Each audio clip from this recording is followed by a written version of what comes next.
I'm Jefferson Pan. This week on Restaurant Road Trip, I went to Jazzy's Hydro Bikes. The track is 4 miles long and includes all manners of jumps and also a wooded section. I spoke to the Muslim Student Association earlier today. They say that in light of recent events, they encouraged only students who are also U.S. citizens to attend today's rally. In the last week, it has also been revealed that a Bridgeport City employee filed a complaint against Mayor Andy Lang and that the police investigated. To do CPR, you need to make sure the person's on the ground. You push in the sternum 2 inches down into the chest. This fungus actually makes a compound that is similar to the hallucinogenic LSD. For years, the scientific community looked for it, but couldn't find it until now. I'm on the Allegheny Plateau at the Bear Rocks Preserve. The Nature Conservancy just finished a new trail for the Bear Rocks, and the first hikers have checked it out today. The West Virginia Mine Drainage Task Force says that this water is high in iron and toxic to aquatic life. The Beverleys are doing what they can to get the message out that they need a donor, posting on social media and writing a message on the back of their car. Be a hero, save a life, kidney donor needed. On June 29th, residents of the city of Thomas woke up and turned on their taps to find discolored, rotten-smelling water. When we visited 3 weeks later, we saw this water for ourselves and also talked with 3 Thomas residents about their concerns and struggles with the water. Well, we cannot use the water for cooking. We can't use the water for drinking. You're not supposed to brush your teeth in it. And in the beginning, we were told, you know, you can bathe in it. Residents of Thomas have had to resort to buying their own bottled water and driving to different cities to do their laundry. They're concerned about the financial cost when all is said and done. The cost from stained clothes, damaged household appliances, and potentially their health. On top of it all, they're still paying the water bill. We're paying our water bill. In addition, we're paying for the bottled water that we're buying at the store. You do shower in it, but you wonder, based on these reports that have been put online, what are you doing to yourself? One concerned resident looked into Thomas's water and posted what she found on social media. She found that under a dashboard of the EPA's website, Thomas has not been in compliance with the Safe Drinking Water Act for the last 12 quarters, with 9 being significant violations. Throughout all of this, the local government has been giving out bottled water at City Hall, some say on an inconsistent basis. Residents have also been frustrated with the local government's lack of communication, saying that it's been sporadic and that there have been no online posts.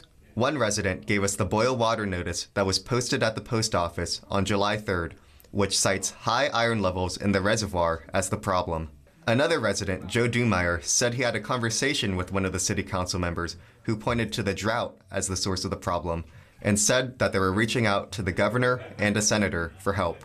With the area developing, the clock is ticking to solve the water problem and make the system more robust before more people move in. Thomas City Hall declined to comment when we called and visited. We did see on the wall, though, the city's agenda, which included discussions about raising the water rates.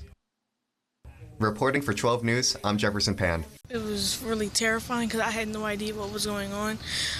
I only know the building collapsed because when we were forced to evacuate, I saw the side of the building and saw the whole wall was going. Shortly after the shock of what happened unfurled, the community responded, getting the flood victims shelter and supplies. After they heard about the apartment collapse, Fairmont State opened an emergency shelter in Colbank Hall Gym. They declined to let cameras in, but told 12 News that they would be there for the community and any individuals impacted by the flood. 2 victims of the apartment collapse told us about the community support they've been receiving, but how people are still in need. There's a few families that's here with us, and the Red Cross is helping us a whole lot. So if there's, I'm quite sure, like there's people here with pets that need pet food. There's people here that need personal things. The United Way has been spearheading efforts to gather emergency supplies. The United Way told us that in the matter of a couple of hours, the community donated enough clothes to fill their conference room to the brim. They told us they would continue to monitor the situation to see how else they can help as the week progresses. Really, it's kind of waiting until the people who were most directly affected let us know what it is they need. That's been a very overwhelming time for them, I'm sure, and so they're just taking one step at a time, and as things come up, we can, start reaching out to people, let them know what is needed, what we need extra hands helping wise with, and I'm sure the cleanup will need a lot of hands. 12 News will continue to be on the lookout for opportunities to aid victims of the flood and when organizations helping flood victims need public support. Reporting for 12 News, I'm Jefferson Pan. For a couple weeks in the summer at the Augusta Heritage Center in Elkins, musicians and artists immerse themselves in their crafts. These are students in the blues class learning a finger-picking style version of My Creole Belle by Mississippi John Hurt. This year's workshops have been hosted at Davis and Elkins College. The historic nature of the campus, nestled in the mountains, is the perfect backdrop to learn music with old roots and maintain some old friendships. 12 News talked to one student who first came to Augusta in 2018. Someone told me they could still hear music at 4 o'clock this morning. People jamming, playing together, and people who might not see each other for a year. It's like the sound of your soul, it's just, you lay it all out there. It's a beautiful feeling. Attendees are always looking for a chance to fit in a music session. Even during lunch, I stumbled upon a jam session just on the porch. The goal of the Augusta Heritage Center is to preserve traditional Appalachian art and culture. To that end, there's events for kids, teens, and adults, including for a number of crafts, such as screen painting, crafting brooms, and stained glass making. What it facilitates is the pillars upon which happiness is built. A sense of belonging, a sense of community, and a sense of purpose.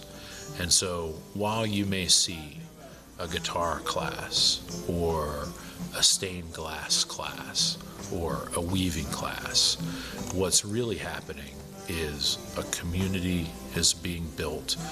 The Augusta Heritage Center said that their summer workshops would be back next year, next time for 5 weeks instead of 3, and at their own facility in downtown Elkins. Reporting for 12 News, I'm Jefferson Pan.